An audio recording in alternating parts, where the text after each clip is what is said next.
میں ایک گھر کے قریب سے گزر رہا تھا کہ اچانک مجھے گھر کے اندر سے ایک 10 سالہ بچے کے رونے کی آواز آئی۔ آواز میں اتنا ڈر تھا کہ مجھے مجبوراً گھر میں داخل ہو کر معلوم کرنا پڑا کہ یہ 10 سالہ بچہ کیوں رو رہا ہے۔ اندر داخل ہو کر میں نے دیکھا کہ ماں اپنے بیٹے کو آہستہ سے مارتی اور بچے کے ساتھ خود بھی رونے لگتی۔ میں نے آگے ہو کر پوچھا، بہن کیوں بچے کو مار رہی ہو جبکہ خود بھی روتی ہو؟ اس نے جواب دیا کہ بھائی آپ کو تو معلوم ہے کہ اس کے والد اللہ کو پیارے ہو گئے ہیں اور ہم بہت غریب بھی ہیں۔ میں سب لوگوں کے گھروں میں مزدوری کرتی ہوں اور اس کی پڑھائی کا مشکل سے خرچ اٹھاتی ہوں۔ یہ کم وقت سکول روزانہ دیر سے جاتا ہے اور روزانہ گھر دیر سے آتا ہے۔ جاتے ہوئے راستے میں کہیں کھیل کود میں لگ جاتا ہے اور پڑھائی کی طرف ذرا بھی توجہ نہیں دیتا، جس کی وجہ سے روزانہ اپنی سکول کی وردی گندی کر لیتا ہے۔ میں نے بچے اور اس کی ماں کو تھوڑا سمجھایا اور چل دیا۔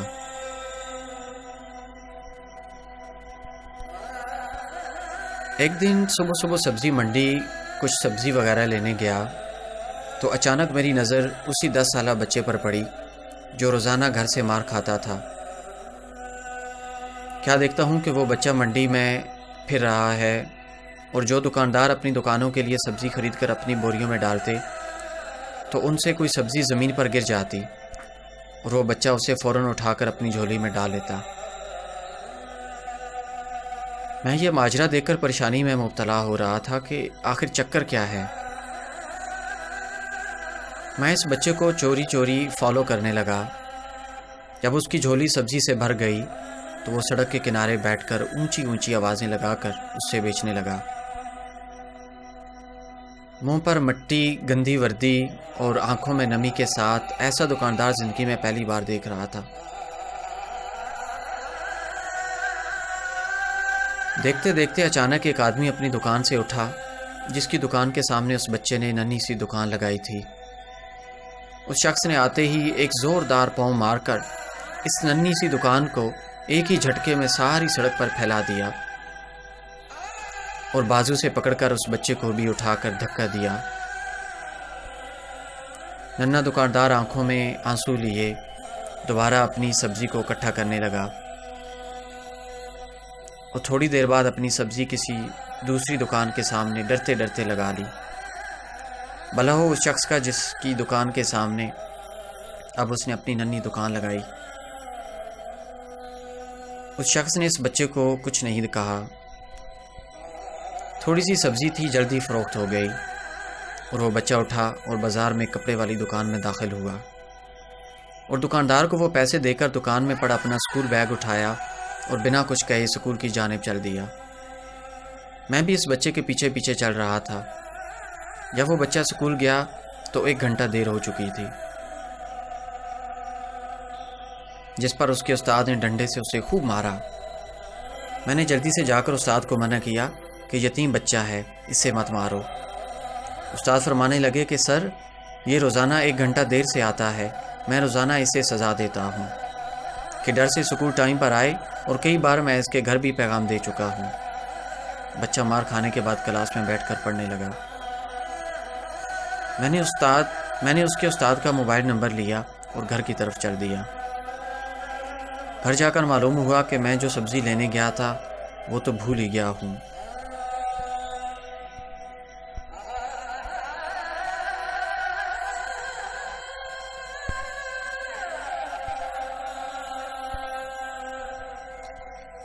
حسب معمول بچے نے اسکول سے گھر آ کر ماں سے ایک بار پھر مار کھائی ہوگی۔ ساری رات میرا سر چکراتا رہا۔ اگلے دن صبح کی نماز ادا کی اور فوراً بچے کے استاد کو کال کی۔ ہر حالت میں منڈی پہنچے، جس پر مجھے مثبت جواب ملا۔ سورج نکلا اور بچے کا اسکول جانے کا وقت ہوا اور بچہ گھر سے سیدھا منڈی اپنی ننھی دکان کا بندوبست کرنے لگا۔ میں نے اس کے گھر جا کر اس کی والدہ کو کہا کہ بہن میرے ساتھ چلو، میں تمہیں بتاتا ہوں کہ آپ کا بیٹا اسکول کیوں دیر سے جاتا ہے۔ وہ فوراً میرے ساتھ منہ میں یہ کہتے ہوئے چل پڑی کہ آج اس لڑکی کی میرے ہاتھوں خیر نہیں، چھوڑوں گی نہیں اس سے آج۔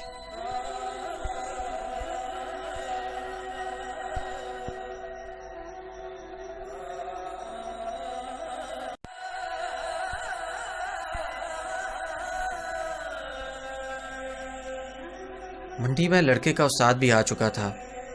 ہم تینوں نے منڈی کی 3 مختلف جگہوں پر پوزیشنیں سنبھال لیں اور ننھی دکان والے کو چھپ کر دیکھنے لگے۔ حسب معمول آج بھی اس سے کافی لوگوں سے جھڑکیں لینی پڑیں اور آخر کار وہ لڑکا اپنی سبزی فروخت کر کے کپڑے والی دکان کی طرف چل دیا۔ اچانک میری نظر اس کی ماں پر پڑی تو کیا دیکھتا ہوں کہ وہ بہت ہی درد بھری سسکیاں لے کر زاروں قطار ہو رہی تھی، اور میں نے فوراً اس کے استاد کی طرف دیکھا تو بہت شدت سے اس کے آنسو بہہ رہے تھے۔ دونوں کے رونے میں مجھے ایسا لگ رہا تھا جیسے انہوں نے کسی مظلوم پر بہت ظلم کیا ہو اور آج ان کو اپنی غلطی کا احساس ہو رہا ہو۔ اس کی ماں روتے روتے گھر چلی گئی اور استاد بھی سسکیاں لیتے ہوئے اسکول چلا گیا۔ حسب معمول بچے نے دکاندار کو پیسے دیے اور آج اس کو دکاندار نے ایک لیڈی سوٹ دیتے ہوئے کہا کہ بیٹا آج سوٹ کے سارے پیسے پورے ہو گئے ہیں، اپنا سوٹ لے لو۔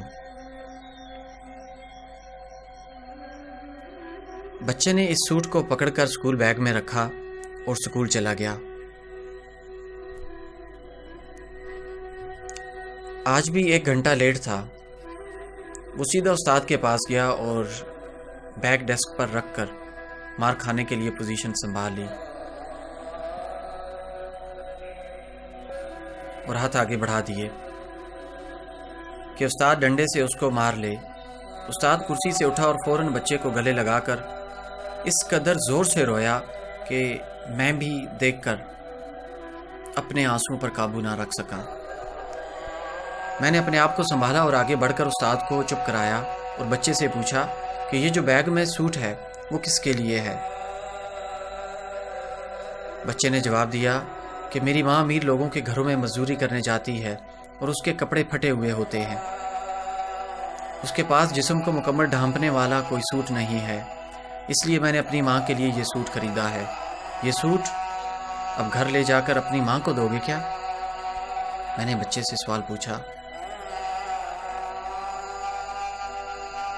جواب نے میرے اور اس کے استاد کے پیروں کے نیچے سے زمین ہی نکال دی۔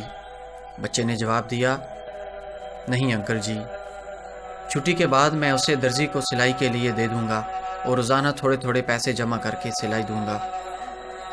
جب سلائی کے پیسے پورے ہو جائیں گے تب میں اسے اپنی ماں کو دوں گا۔